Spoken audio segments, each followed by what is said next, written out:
बारामती लोकसभा मतदारसंघात सुप्रिया सुळे विरुद्ध सुनेत्रा पवार ही संभाव्य लढत पाहता शरद पवारांनी स्वतः बारामती लोकसभा मतदारसंघात लक्ष घालायचं ठरवलंय।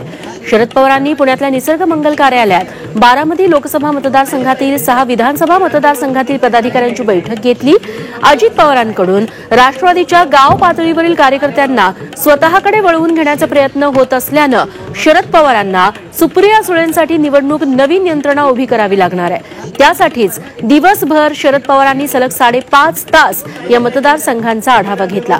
बारामतीसोबतच पुरंदर, भोर, वेल्हा, मुळशी, इंदापूर, दौंड आणि खडकवासला मतदारसंघांचा यात समावेश आहे। तेव्हा लेकीसाठी म्हणजे सुप्रिया सुळेंसाठी आता शरद पवारच मैदानात उतरल्याचं दिसतंय।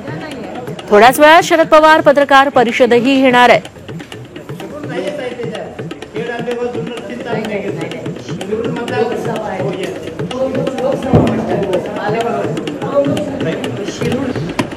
बोलणार